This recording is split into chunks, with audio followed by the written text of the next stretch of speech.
He was just replacing a light bulb in our hallway. I was just walking by in a dress I hadn't worn in years. But when our eyes met, the way his gaze lingered told me everything was about to change. My name is Carolyn, I'm 47, and I've been married to Tom for nearly 24 years.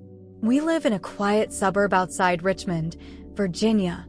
Brick homes, cul-de-sacs, trimmed lawns, neighbors who wave, but don't really talk. We used to be the kind of couple who threw dinner parties and stayed up drinking red wine in the kitchen, music playing, feet touching under the table. Now, we pass each other like two ships in the night. He works late. I pretend not to notice. I never planned to be one of those women. The kind who let their hair thin, their dresses gather dust, their desires dry up quietly. But somewhere between PDA meetings and menopause, I started disappearing. And the worst part? Tom didn't even seem to notice. Until someone else did. It was a Tuesday morning. I remember because I was wiping coffee grounds off the counter when the front doorbell rang. Our hallway light had been flickering for weeks, and Tom finally called someone from a local handyman service. I opened the door in my robe. And there he was, Jason. Mid-30s, maybe 36. Broad shoulders under a navy work shirt with the sleeves rolled up. The kind of man who doesn't need to smile to make you feel seen. He nodded, polite. Not flirty. Not yet. Light bulb in the hallway? He asked, motioning to his clipboard. I stepped aside, letting him in. I don't know what made me do it, but as I walked upstairs to grab my cardigan, I passed the mirror on the landing and paused. I saw a woman who had been hiding too long. So instead of the cardigan, I put on the blue summer dress I used to wear when Tom and I first dated. It didn't fit quite like it used to, but it still hugged me in the right places. I came downstairs slowly, pretending to fix my bracelet. Jason was on the ladder, screwing in the new bulb. The soft light flickered on, casting a warm glow down the hallway. And when he looked down and saw me in that dress, he stopped. Just for a second. But it was enough. You got it working? I asked, smoothing my dress like I hadn't already noticed the way his eyes moved across me. He cleared his throat. Yeah, just a loose wire. I offered him coffee, pretending it was nothing. But it wasn't nothing. Not for him. Not for me. In the kitchen, we sat across from each other while the coffee brewed. He talked about how he left a desk job to work with his hands. Said he liked building things. Fixing what's broken. I laughed lightly. Well, you came to the right house. His eyes flicked up. Yeah, I get that feeling. It wasn't what he said. It was how he said it. Like he could see the cracks in me no one else dared to mention. He was there again 2 days later. And again the week after that. First it was the hallway light. Then the guest room curtain rod. Then a hinge on the pantry door that had been loose for months. Each time, I'd wear something just a little softer, a little more deliberate. And each time, we'd talk a little longer. He started to bring his own coffee in a thermos. But he always finished mine. He'd watch me as I wiped the counter, his gaze lingering just a little too long on my hands. Once, I dropped a spoon and bent to pick it up. When I stood, his face was closer than it should have been. He didn't move. Neither did I. But we didn't touch. Not then. Last Friday, it rained. Thunder rolled low across the sky as he stepped inside, shaking droplets from his shoulders. He didn't bother knocking anymore. I'd made banana bread, fresh out of the oven. The smell filled the kitchen as we stood there, inches apart. Still haven't fixed that cabinet door, he said, nodding toward the kitchen island. Guess I'm waiting for the right hands, I said quietly. He looked at me then. Fully. No more polite glances. No more pretend. His voice dropped. You know this isn't just about light bulbs anymore, right? I didn't answer. I didn't have to. He stepped closer. And I didn't move. Outside, the rain hit the windows harder. Inside, my heart was louder than it had been in years. He reached for the cabinet. And his fingers brushed mine. We both froze. Then, just as I thought he'd kiss me, he pulled back. I should go, he said, voice rough. But he didn't move toward the door. Neither did I. Because some lines don't need to be crossed to be broken. And standing in that kitchen, with the scent of banana bread and rain and everything we hadn't said between us, I realized we'd already gone too far. The next morning, I woke up in a bed that felt colder than usual. Tom had left early, or maybe he never came to bed. I couldn't remember hearing him climb in beside me the night before. The sheets were still tucked too neatly on his side, the pillow untouched. Downstairs, the house smelled faintly of banana bread and rain, but that wasn't what stopped me halfway down the stairs. It was the scent of him. Jason. I leaned against the banister and closed my eyes. It was still there. Faint, like the memory of a dream you can't quite shake. His cologne, his skin, something warm, woodsy.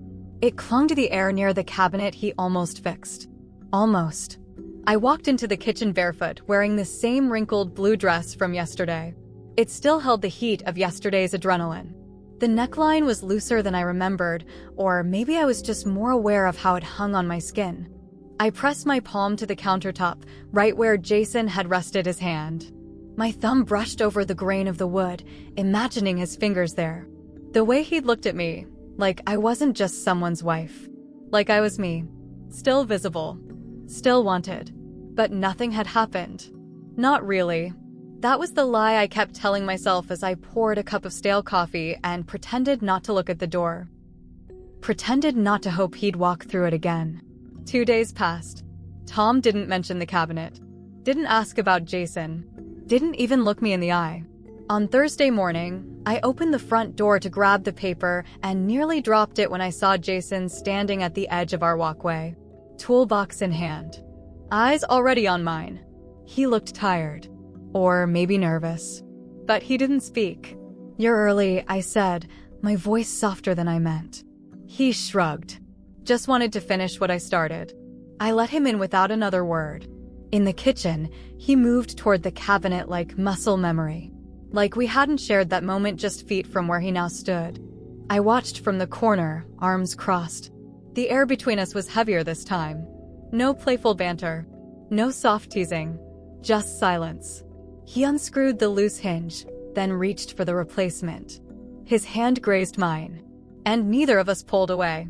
His fingers closed around mine, slow, steady. I looked up. He was closer now, closer than he should have been. "Carolyn," he said, his voice low. Hearing my name like that made something unravel inside me. Seen in a way I hadn't been in years. "We can't," I whispered. "I know," he said. But he didn't let go. His thumb brushed against the inside of my wrist. Just once. And I felt it in places I thought had gone numb. He pulled back first. "I'll finish up," he said. But he didn't meet my eyes again. That night, I sat on the porch alone with a glass of wine, wrapped in Tom's old college sweatshirt. The one he never wore anymore. I watched the stars blur above me and thought about how someone could make you feel more in a week than another had in 20 years. And how guilt doesn't always come from what you do. Sometimes it's what you feel. It happened Saturday afternoon. I was folding laundry in the bedroom when I heard Tom downstairs. The front door shut louder than usual. Heavy steps. A pause. Then silence. I walked to the landing. "Tom? Everything okay?" He didn't answer. I came down slowly, one hand gripping the railing. He was in the den, sitting in his recliner, tablet in his lap. "What are you watching?" I asked casually, drying my hands on a dish towel. He turned the screen toward me. And there I was. The front hallway. Tuesday morning. Me in that blue dress. Jason on the ladder. The moment he looked at me. The pause. The way my eyes lingered too long. The way I smiled like I wanted to be seen. It wasn't incriminating. Not really. But it was enough. "You put in cameras?" I asked, stunned. He didn't respond. Just stared. "For security," he finally said. His voice was cold. Too calm. "You were watching me?" "I was watching the house," he said. "But then I saw you." He stood. Set the tablet down. "How long has this been going on?" I opened my mouth. Closed it. Because the truth wasn't simple. "Nothing happened," I said. "We never." "You think I care if you kissed him?" Tom snapped. "I saw the way you looked at him. Like he woke something up in you." He stepped closer. "When was the last time you looked at me like that?" I had no answer. He didn't wait for one. He walked past me, grabbed his jacket, and slammed the door behind him. The next morning, I found his wedding ring on the kitchen table. No note, just the ring. And silence. Jason didn't come back. I didn't call him. I couldn't. Not with everything unraveling. I sat at the kitchen table for hours, replaying everything. The dress, the look, the moment we almost kissed. I never wanted to hurt anyone, but I had, and now I was alone with it. Sometimes betrayal doesn't come with lipstick on a collar. Sometimes it comes in the shape of a woman staring too long at a man who isn't hers. In words unspoken. In glances that linger. I had spent so long feeling unseen, unneeded, unheld. And the moment someone noticed me, I let it crack the shell I'd spent decades building. But the truth? Jason didn't do this. I did. I let my loneliness grow teeth. And now it had bitten everyone involved. It's been a week. The cabinet is fixed. The hallway light shines bright every morning. Tom hasn't come home. His dresser drawers are half empty. His cologne is gone. I wear the blue dress sometimes, just to feel something. But it doesn't feel the same. I keep thinking about the moment Jason almost kissed me. And how he didn't. Because even he knew better. But I didn't stop it either. And now? Now I live in the echo of what almost happened. What shouldn't have happened? Tom left the ring. And I left everything else.